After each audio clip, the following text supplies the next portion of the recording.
back to my channel. I will vlog this Dr. Shilpa Prem Kumar. നിങ്ങളൊരു registered nurse ആണോ? നിങ്ങൾക്ക് UAE work ചെയ്യാൻ ആഗ്രഹമുണ്ടോ? Then yes, you are at the right place. നിങ്ങൾക്ക് പല doubts ഉണ്ടാവുമെന്ന് അറിയാം. എങ്ങനെയാണ് UAE വരേണ്ടത്? നാട്ടിൽ നിന്നാണോ ജോബിന് വേണ്ടി അപ്ലൈ ചെയ്യേണ്ടത്? അല്ലെങ്കിൽ വിസിറ്റ് വിസ എടുത്ത് ഇങ്ങോട്ട് വന്നിട്ട് ജോബ് സെർച്ച് ചെയ്യണോ? എക്സാംസിനെ പറ്റി ഡൗട്ട്സ് ഉണ്ടാവും. വർക്ക് എക്സ്പീരിയൻസ് എത്ര വേണം?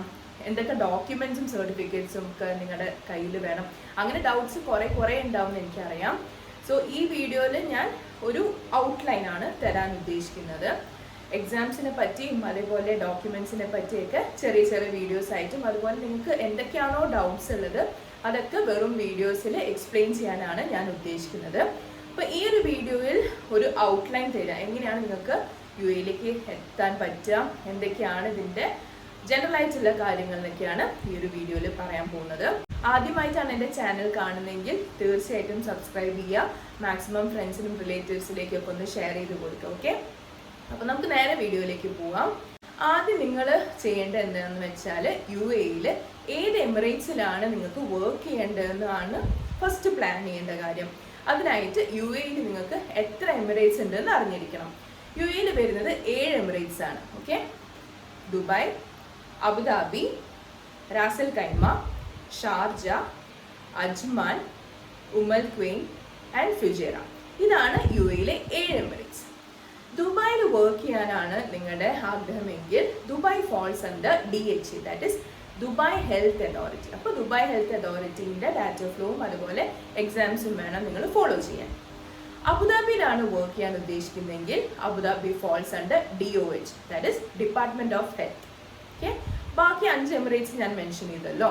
ആ 5 എമിറേറ്റ്സും ഫോളോ ചെയ്യുന്നത് under the category of MOH, that is ministry of Health. Okay, അപ്പോൾ ഈ കാര്യങ്ങളൊക്കെ നിങ്ങൾ ഓർത്ത് വയ്ക്കുക. ഈ സിമ്പിളായിട്ട് പറയാം, ഇതിനായിട്ട് 3 സ്റ്റെപ്സ് ആണ് നിങ്ങൾ ഫോളോ ചെയ്യേണ്ടത്. 1 is data flow verification, 2nd is exam and 3rd is eligibility letter issual. അപ്പോൾ ഡാറ്റ ഫ്ലോ വെരിഫിക്കേഷൻ എന്ന് പറയുന്നത് നിങ്ങളുടെ എക്സ്പീരിയൻസ് സർട്ടിഫിക്കറ്റും ഡിഗ്രി സർട്ടിഫിക്കറ്റ്സും അങ്ങനെ ചില സർട്ടിഫിക്കറ്റ്സ് ഒക്കെ വെരിഫൈ ചെയ്യുന്ന ഒരു പ്രോസസ്സാണ്. അപ്പോൾ ഈ ഒരു പ്രോസസ്സ് അപ്രോക്സിമേറ്റ്ലി 25 to 30 days ആണ് എടുക്കുക. ഓക്കെ, ഡോക്യുമെൻറ്റ്സ് വെരിഫൈ ചെയ്തതിന് ശേഷം അല്ലെങ്കിൽ ഡോക്യുമെൻറ്റ്സ് വെരിഫൈ ചെയ്യുന്ന ടൈമിൽ തന്നെ നിങ്ങൾക്ക് എക്സാംസ് എഴുതാൻ പറ്റും. അപ്പോൾ നഴ്സിങ്ങിന് എക്സാം വരുന്നത് കമ്പ്യൂട്ടർ ബേസ്ഡ് എക്സാം മാത്രമാണ്, പ്രൊമെട്രിക് എക്സാം മാത്രമാണ്. ഓക്കെ, അപ്പോൾ നിങ്ങൾ ഈ എക്സാമിന് വേണ്ടി പ്രിപ്പയർ ചെയ്യുക, ക്ലിയർ ചെയ്യുക. ശരിക്കും എക്സാംസ് എന്ന് പറയുന്നത് വളരെ വാസ്റ്റ് ആയിട്ടുള്ള ഒരു ടോപ്പിക് തന്നെയാണ്. എക്സാം സെൻറ്റേഴ്സ് എവിടെയൊക്കെയാണ്, എന്തൊക്കെയാണ് എക്സാംസിന് വരാൻ ചാൻസ് ഉള്ള ക്വസ്റ്റ്യൻസ്, എക്സാമിന് എങ്ങനെ നിങ്ങൾക്ക് പ്രിപ്പയർ ചെയ്യാം, അങ്ങനെ എക്സാംസിനെ പറ്റി കുറേ ഡൗട്ട്സ് ഉണ്ടാവുമെന്ന് എനിക്കറിയാം. സോ നമുക്ക് എക്സാംസിനെ പറ്റി വേറൊരു വീഡിയോ സെപ്പറേറ്റ് ആയിട്ട് ഞാൻ ചെയ്തുതരാം. അപ്പോൾ നമ്മൾ ഡാറ്റ ഫ്ലോ കഴിഞ്ഞു, എക്സാംസ് കഴിഞ്ഞു. ഈ 2 സ്റ്റെപ്പും കഴിഞ്ഞതിന് ശേഷമാണ് നിങ്ങൾക്ക് എലിജിബിലിറ്റി ലെറ്റർ ഇഷ്യൂ ചെയ്യാം. That means you are eligible to work under ഈ ഒരു എമിറേറ്റ്സ്. ഇപ്പോൾ നമ്മൾ ദുബായ് എടുക്കുകയാണെങ്കിൽ DHA നിങ്ങൾക്ക് വർക്ക് ചെയ്യാൻ എലിജിബിലിറ്റി ഉണ്ട് എന്ന് പറഞ്ഞിട്ടൊരു എലിജിബിലിറ്റി ലെറ്റർ അവർ ഇഷ്യൂ ചെയ്യും. ഈ എലിജിബിലിറ്റി ലെറ്റർ വെച്ചാണ് നിങ്ങളുടെ ഫസ്റ്റ് ഓർഗനൈസേഷനിൽ നിങ്ങൾ വർക്ക് ചെയ്യാൻ തുടങ്ങാം. ഓക്കെ, എന്നിട്ട് ഈ എലിജിബിലിറ്റി ലെറ്റർ ആണ് ലൈസൻസ് ആയിട്ട് കൺവേർട്ട് ചെയ്യാം. ഈ കാര്യങ്ങളൊക്കെ കുറച്ച് കോംപ്ലിക്കേറ്റഡ് ആവാം, എന്നാലും ജസ്റ്റ് ഒന്ന് പറഞ്ഞു എന്നേ ഉള്ളൂ.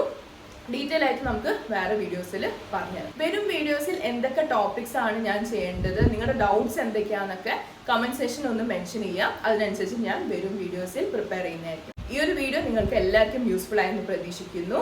മറ്റൊരു വീഡിയോയുമായി കാണുന്നവരെ stay healthy, stay safe. Thank you.